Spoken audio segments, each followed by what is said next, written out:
¿Cómo están ustedes?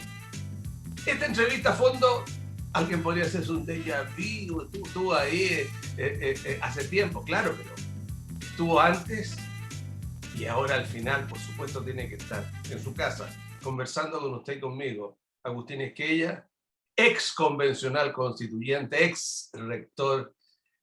Dice, no sé si es ex guanderino porque decía que está en silencio. Ex hípico porque no hay, pero ese no va a ser jamás ex hípico. Un gusto tenerlo aquí en esta conversación, Agustín Esquella. ¿Cómo estamos? No, bien, gracias Rodrigo por esta nueva oportunidad de conversar. Y a propósito de lo que tú decías de antes, fíjate que un ex alumno mío que aprecio mucho, hoy día es un profesor, se está doctorando en Inglaterra.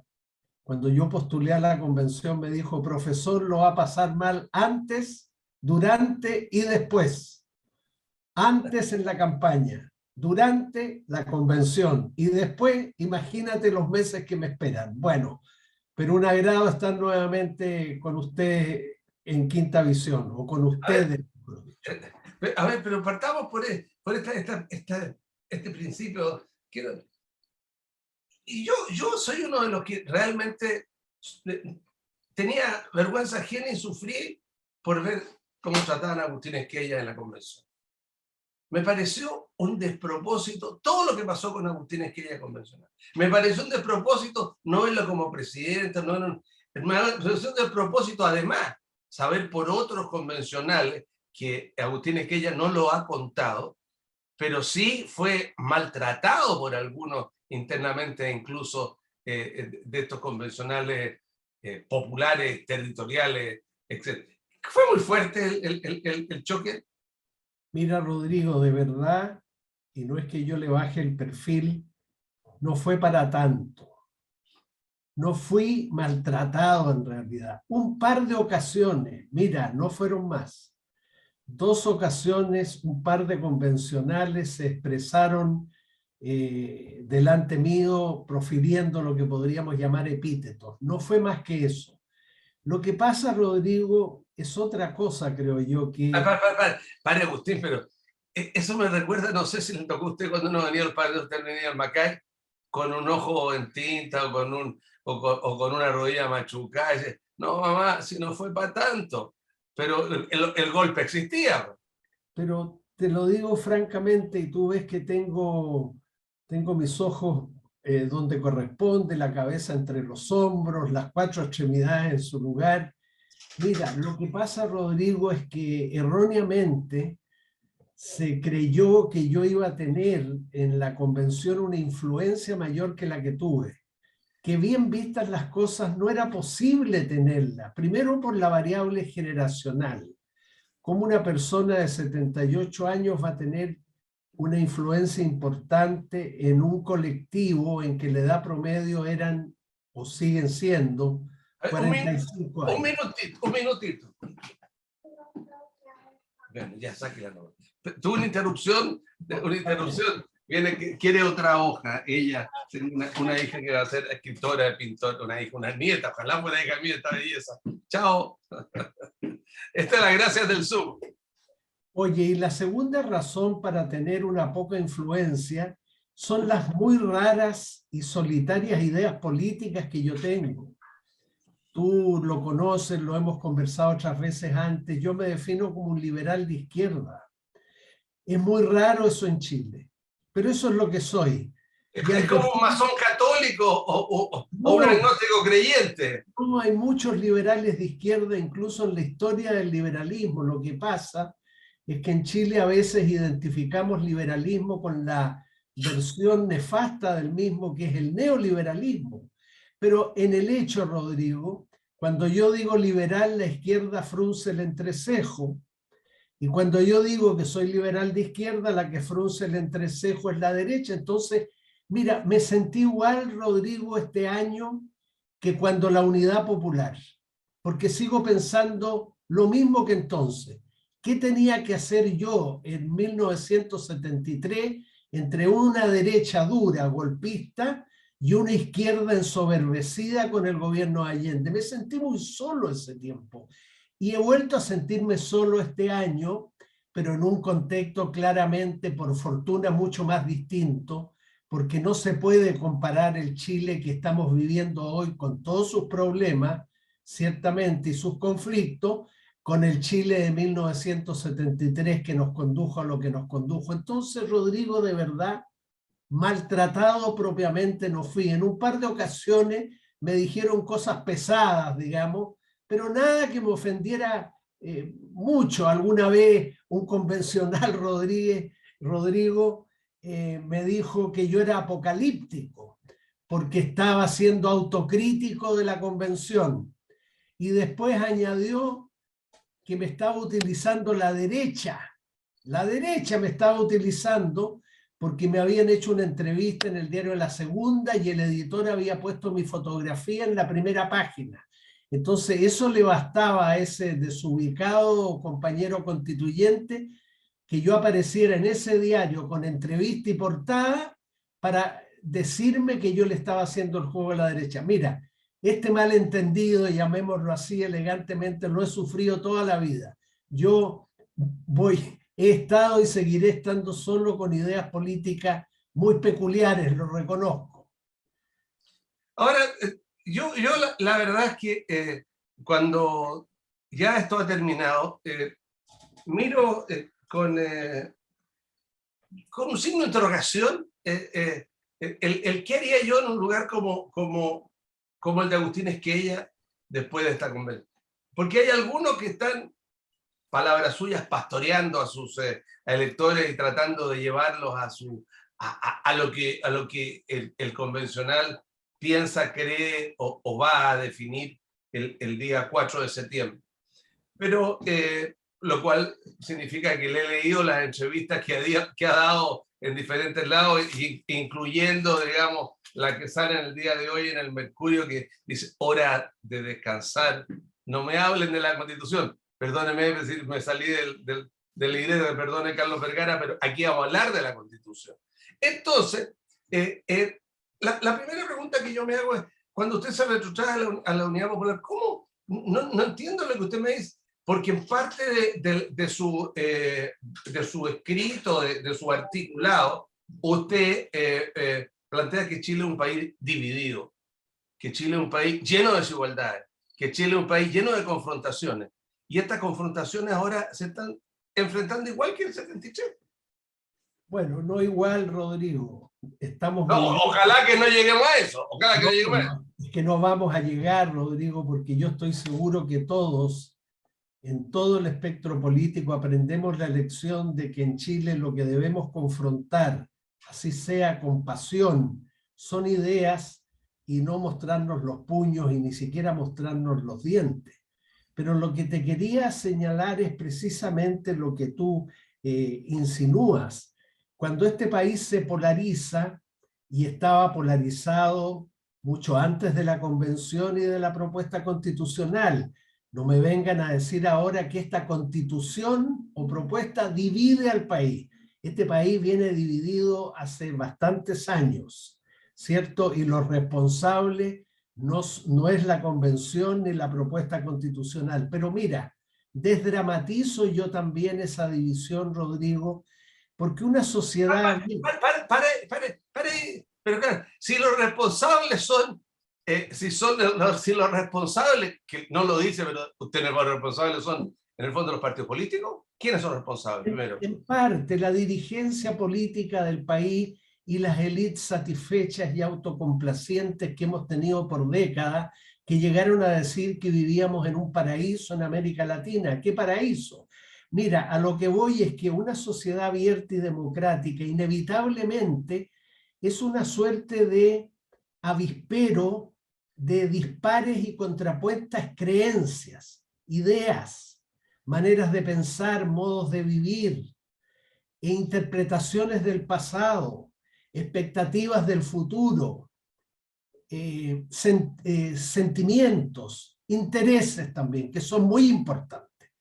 Bien, ¿por qué nos sorprendemos tanto de que en Chile haya divisiones de ese tipo? Yo no acepto la desigualdad social, pero sí acepto y celebro que este país desde hace ya rato sea muy diverso en todos los sentidos que te acabo de señalar. Entonces, junto con yo temer la polarización, que por supuesto no me gusta, también me resigno, y más que me resigno, celebro que en Chile tengamos diferentes creencias, ideas, interpretaciones del pasado, proyecciones del futuro, etcétera. ¿De qué nos sorprendemos si somos una sociedad abierta? Y fíjate que dejé para final, Rodrigo, los intereses, que la más de las veces lo que nos divide son intereses contrapuestos, que cada cual por su lado edulcora con palabras como que tenemos diferencias en creencias, en principios, en valores. Hablamos de mis creencias, mis principios, mis valores. Y a veces, Rodrigo, lo único que nos diferencia de otro, y también esto es natural, son intereses. Pero ¿quién habla de intereses cuando esa palabra tiene una connotación un poco negativa, ¿cierto?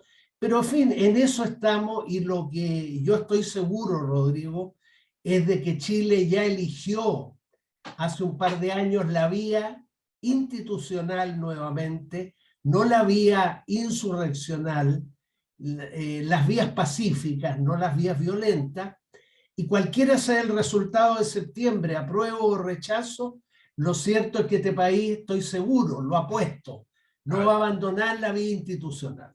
Bueno, a mí también me gustan las apuestas, me gustan las carreras, me gusta el póker, pero yo no apuesto nada.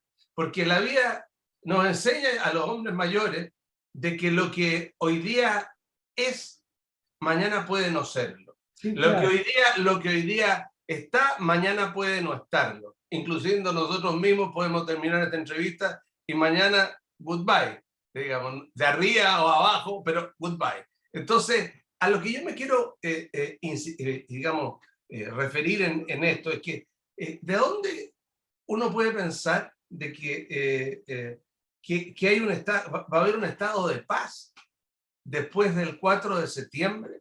Si es que, por lo que se está viendo ya en esta pre-campaña y en la forma como se van armando la estructura, sí, no, apruebo, rechazo, etc. Por lo que tampoco tengo nada que estar, pero aparentemente va a ganar uno por un poquito, al otro por un poquito, y eso significa de que no hay nada claro para una sociedad, ¿o no? Bueno, pero es que vivimos, Rodrigo, en el siglo de la incertidumbre, que es también una palabra respecto a la cual todos reclaman, vaya la incertidumbre en que estamos, pero esa es la palabra que mejor define al siglo que vivimos. Pretender vivir en el siglo XXI, despojados de toda incertidumbre, a mi juicio, Rodrigo, sería tan absurdo como pretender que en un partido de fútbol no haya roce entre los jugadores.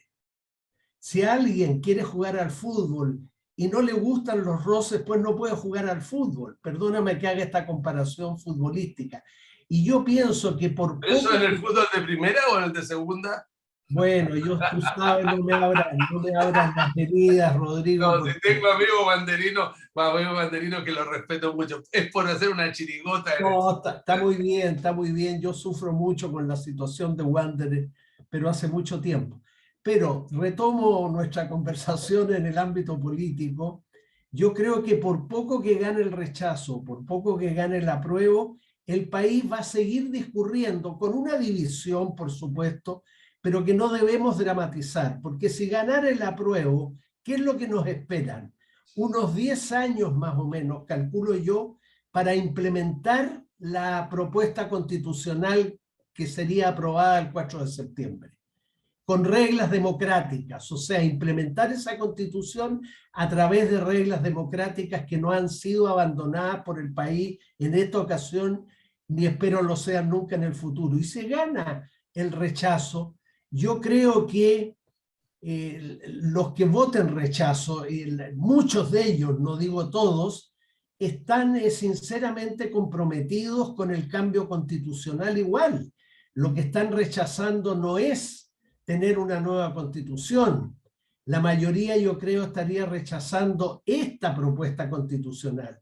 Y en consecuencia el país tendría que encaminarse por otro mecanismo, por otra vía, hacia una nueva constitución. ¿Cuál va a ser esa vía? Yo esperaría que el gobierno que probablemente está estudiando esa vía por si hay rechazo, la sometiera a plebiscito. Es decir, que no fuera el gobierno ni el Congreso el que decidiera si hay rechazo el 4 de septiembre, cómo se retoma el proceso constituyente. ¿Me entiendes tú? Okay. Que fuéramos nosotros los que resolviéramos. Ok, o sea, la idea, el planteamiento o el vaticinio del futuro de Agustín Esquella es que sí ganara el rechazo, el no. El gobierno debería llamar a un plebiscito para definir los nuevos caminos sobre cómo concretar un cambio a la Constitución. Pero yo me quiero volver en el planteamiento anterior. Es decir, hoy día, ¿qué se le puede decir a la gente cuando, escuchando hablar a usted, uno siente, ¿no será que este señor fue rector, Premio Nacional de Ciencia, asesor del Lago, está en su trono ahí, lleno de los libros detrás, digamos, respetado intelectualmente, no quiere reconocer que para la cocina constitucional participó de un equipo de cocineros que iban a hacer una torta y le salió un queque quemado por dentro? Bueno, Rodrigo, pero a eso voy. Si la mayoría del país llegara a estimar que la propuesta constitucional no es la adecuada, están en su derecho, por supuesto, pero hay una cosa que yo creo que es importante, a saber, que no por eso vamos a seguir viviendo eternamente, como alguna parte pequeña del país querría, con la Constitución de 1980. Entonces, ¿qué medida más democrática podría ser, si gana el rechazo el 4 de septiembre, que este gobierno tomara la iniciativa, ojalá en conjunto con el Parlamento, poniéndose de acuerdo en que, mire, hay 3 o 4 maneras de seguir el proceso constituyente? Otra vez elegir una asamblea creo que es poco viable. Una comisión de expertos, no sé si el país toleraría una cosa así. El actual Congreso Nacional, que estudie y proponga una nueva constitución. Bien, esas 3 alternativas o más se podrían poner en una papeleta, Rodrigo, pocos meses después de septiembre, para que una vez más, como corresponde en una democracia, los ciudadanos digan, mire, me gusta más que sea el Congreso actual, me gusta más que sea una comisión de expertos, me gusta más que elijamos una nueva convención constitucional. En fin, ese es lo que yo llamo, Rodrigo, la vía institucional en la que creo firmemente y la que, por supuesto, y te incluyo a ti también, vamos siempre a apoyar, ¿cierto? Porque el país no está para irse a las manos. Okay. Nunca Ahora, a las manos. Ojalá. Ahora, pero detrás de eso también hay medio de asambleísmo, medio que vamos, no, compañeros, no, hagamos una nueva, no, revisemos, hagamos una nueva reunión, juntemos lo que hagamos una nueva elección. Pero el tema, por ejemplo, es el del futuro. Yo quiero olvidarme de eso, quiero preguntarle una cosa puntual. Yo comparto con usted que ojalá no tengamos enfrentamiento. Pero quiero, a propósito de que usted ahí insistió sobre el tema de esto de que la Constitución del 80, la Constitución de Pinochet, hay una cosa en la Constitución de Pinochet que haciendo totalmente es excepcional, y que protege todos los derechos, protege el artículo 19, que es el recurso de protección. La definición que se hace en esta nueva Constitución sobre la tramitación del recurso de protección, la eliminación del pasar por las cortes y volver a los juzgados, ¿no le parece a usted que fue un error? No, en absoluto. El recurso de protección subsiste ahora en forma mucho más amplia con el nombre de acción de tutela de derechos fundamentales. Sí, pero una acción de tutela, perdóneme usted, no, pero una acción de tutela en unos juzgados que están colapsados y que no tienen la obligatoriedad que va a tener en las cortes, ¿no le parece que Rodrigo, bajar un poco? Subsiste el recurso con otro nombre y todo el cambio es que se interponga ante jueces de instancia y no ante cortes de apelaciones.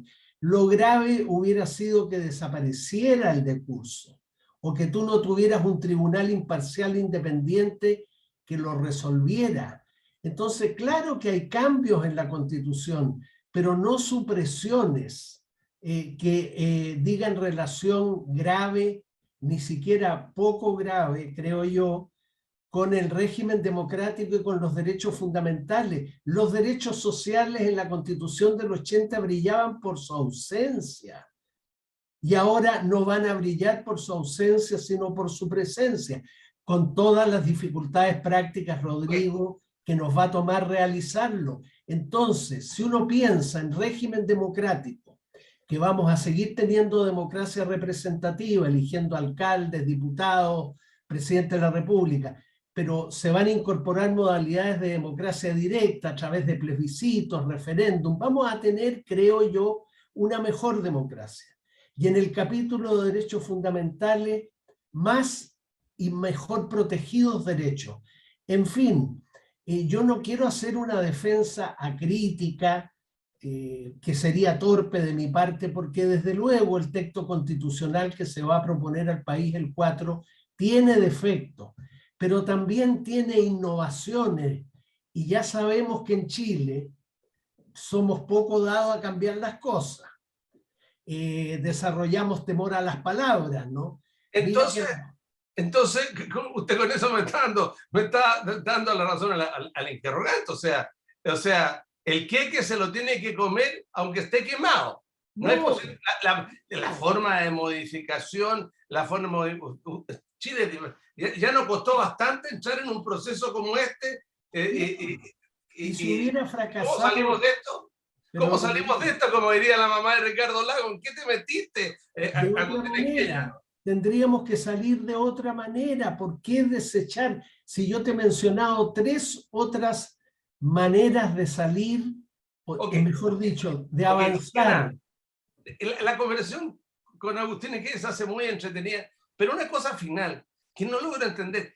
Uno busca paridad, busca equilibrio, qué sé yo. ¿Por qué en una constitución nueva en que menos del 12% de los ciudadanos son indígenas, tienen esta preferencia, esta forma de ser electos por todos lados, esta estructura en la cual hay que inclusive hasta las reformas constitucionales futuras hay que pedirle autoridad? ¿Por qué se produjo esto? ¿Usted está de acuerdo con aquello? Bueno, se produjo, Rodrigo, en parte muy importante, como todos tenemos que conceder, por razones históricas y de exclusión, sino de exterminio, no por nuestra generación, sino por generaciones anteriores, de pueblos originarios, particularmente el pueblo mapuche. Un país tiene historia, tiene que hacerse cargo de su historia.